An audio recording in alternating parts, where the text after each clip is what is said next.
So my favorite way of working with horses is doing approach and retreat, a liberty type of training. So I'm going to give you an example here. Normally I would start off with a stick, but we're past the stick point, and I would start farther away from this horse. So let's say my goal is to try to touch her face, because that's where she is being the most sketchy when it comes to me.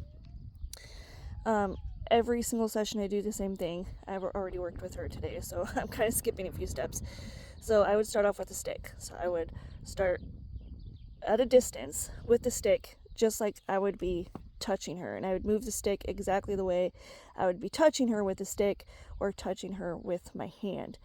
Now, as I get closer with the stick, because my body adds a lot of pressure, I touch more and more and more, and then I remove the stick and use my hand. I do have another stick that has a glove on it, that's a stuffed glove that represents a hand, that I will touch with, and we've already gone over that too. So now we're going to go over the hand process. So now this is dangerous because sometimes horses can flip out and kick out, so it's important to be aware of your surroundings and where you are at all times when it comes to the horse. And so I'll start off way out here, just like if I was petting her with my hand and moving my way around her body, just so she gets used to this motion. If she stands still, then I'll walk away and I'll give her a break. Now, if I were to move towards her and do this, and she were to move away from me, I would keep applying that pressure until she stopped, and then I would take the pressure away. And this is why it's so important to start from a distance and then work your way closer, because you want to teach them to stop whenever you apply pressure. So she's going to go here. So we've already done this for quite a bit today. So I want to show you what she's doing. So this is avoidant. She's really cramming her nose into the fence. She's looking at me with her eye. She's really not comfortable even in this space. So I'm just going to keep moving until she shows me signs of relaxing. So she kind of moved her nose away from the fence towards me instead of trying to cram it into the fence. And I'm going to walk away from her. Every little try counts when it comes to working with horses. So even though she didn't bring her nose all the way into me, bringing it off of the fence and not avoiding me as much as she was is good enough. So we work in baby steps. I'm going to go towards her. You're going to watch her again. She's going to kind of cram her nose into that fence, turn it away from me because she's avoiding. She's not comfortable. I also have the camera in her face, so she's not used to that. So I'm going to move my hand just like I would if I were petting her. Okay, getting her used to it, used to the different motions of a hand that would be touching her, and then moving away. Good girl. And I would get closer and closer and closer until she allowed me to make contact. So see how she's not cramming her nose as much into the fence? Oh, there she goes, because I'm applying pressure. She's avoiding. She's avoiding. So I'm going to keep touching until she kind of turns into me. She's doing a little bit more. She's really frustrated. But we're going to keep moving until she turns her nose a little bit towards me and away from that fence. There we go. Just like that. Good girl.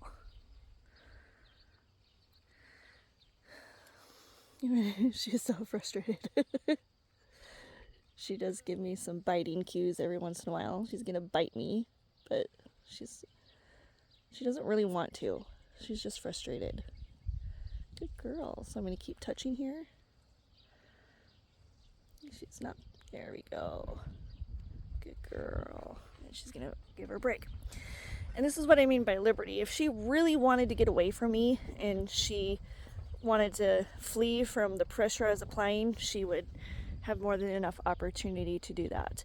But again, I started from a distance and worked my way up to her because I want her to feel comfortable. I don't want her to feel like I'm going to eat her. And if I were to rush up to her and just force this on her, to me, it's just not a good way to handle things. And a lot of these mustangs, like I've mentioned in previous videos, a lot of these mustangs, they get put into a chute and they get this halter thrown on them, or they get their tag thrown on them, and they get hit with vaccines, and that's a lot of pressure with no release whatsoever.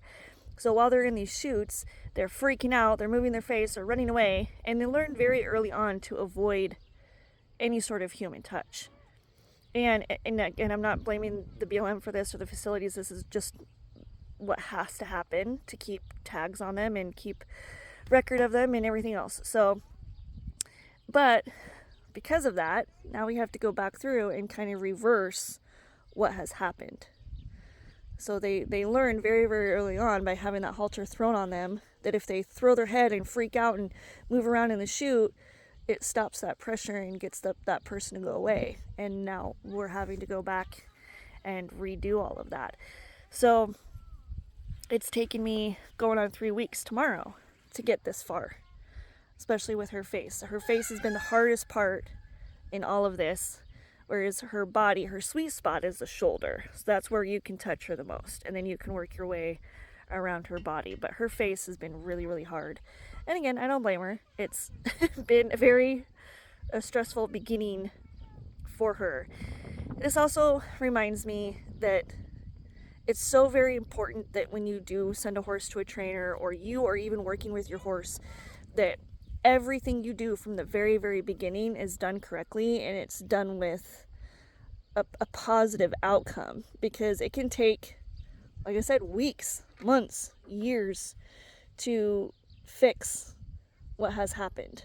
And I would rather do it right the first time and not have to fix any problems later on down the road, because once they learn how to do something wrong, it's so much harder to teach them how to do it right.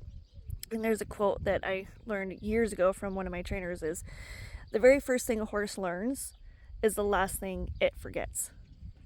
So keep in mind, the very first things a horse learns are the last things a horse forgets.